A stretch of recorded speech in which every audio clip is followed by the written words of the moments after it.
Go ahead, go. Enough. Everybody ready? Yeah, we are ready. When you ready, you know what to do.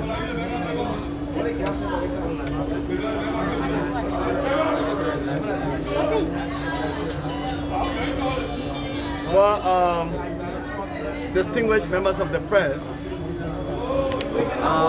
like I said previously, why the team came to speak to you from the meeting, that we actually appreciate the level of coordination between you members of the press and the police.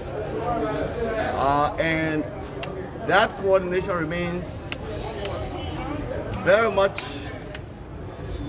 consistent, and we will continue to build that relationship between you and the police, especially so in these kind of situations.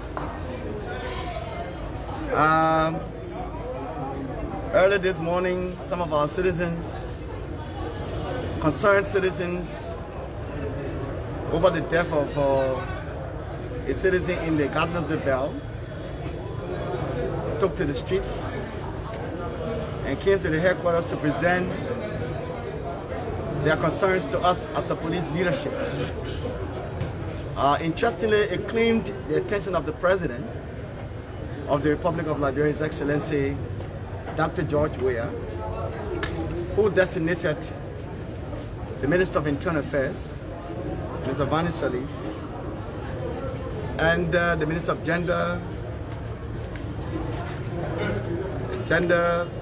Madam Minister Wilmetta Tar, and a host of other assistant ministers, including the special aide to the office of the President, Mr. Seko Kalasco Damaro.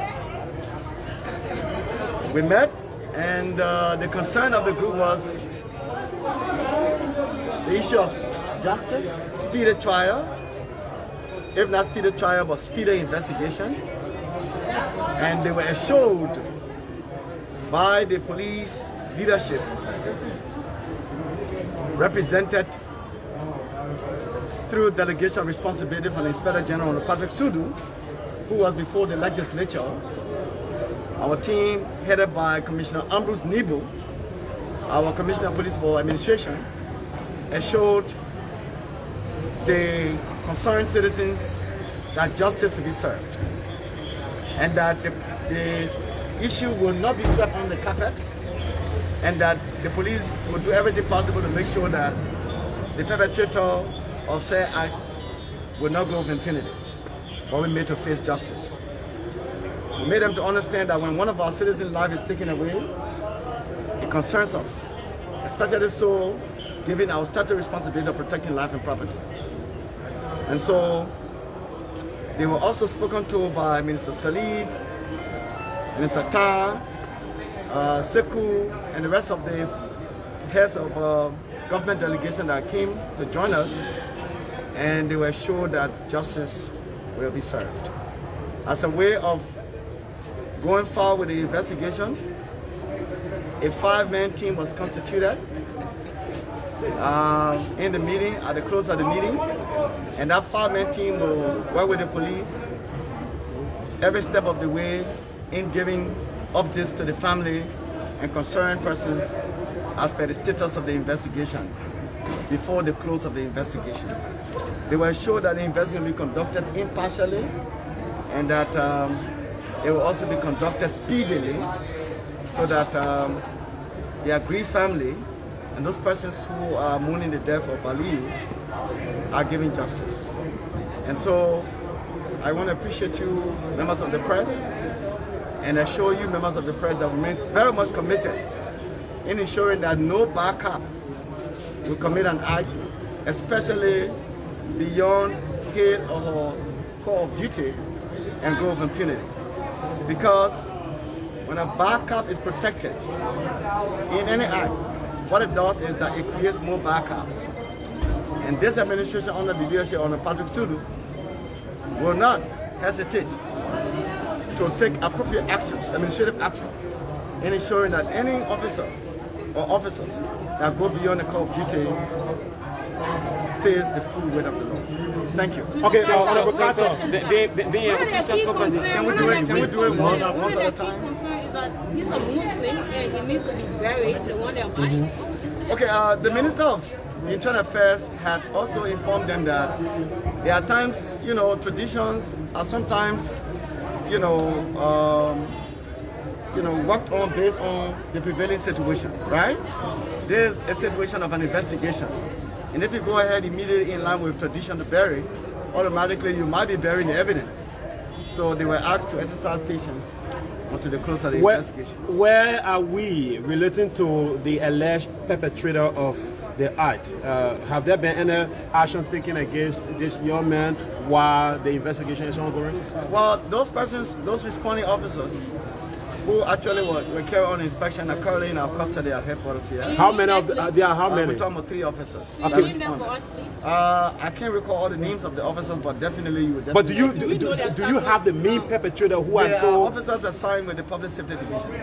I'm talking about the police guy in question.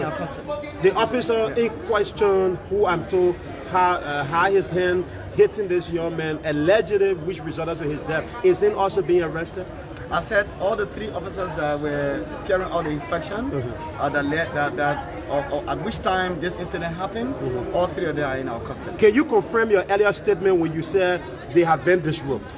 Yes, exactly. Once you are before professional standard investigation or criminal investigation, you are not, uniformed. You are disrupted. All right, being official spokesperson relating to the situation, I'd like to hear from you. How many persons have been in custody relating to the protester as well?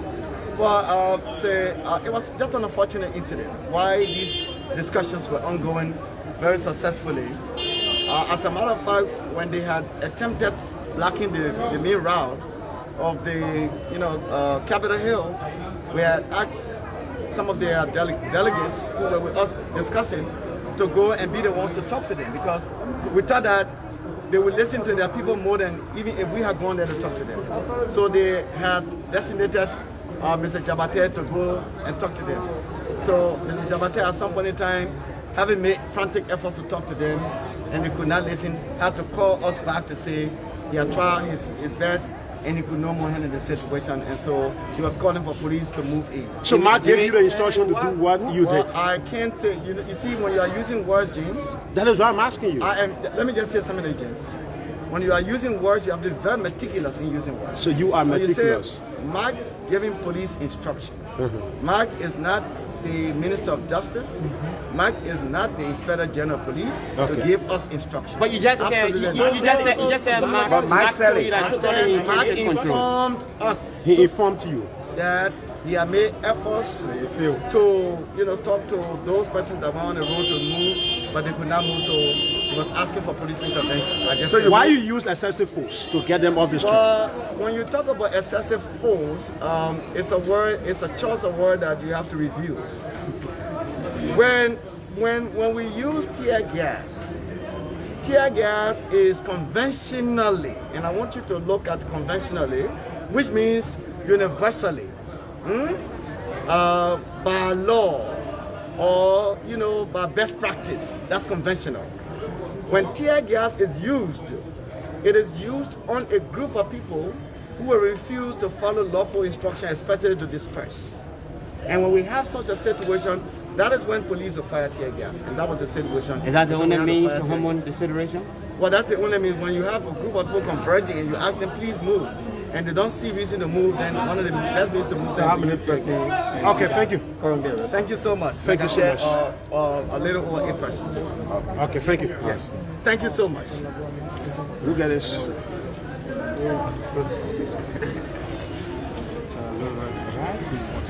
Okay, folks, thank you so much. And like I said earlier, Mark Jabate will be appearing on Spoon Talk tonight. So all of you, if you want to follow this story to the very end, you can also follow Spoon Talk tonight. Mark will be the prime guest to speak on this matter. Remember, earlier today, Mark said there will be another radical action on on Monday. So Mark will explain what's going to happen on Monday. So till we meet, my name is James Samuel Good Flomo. Have yourself a better day till we meet.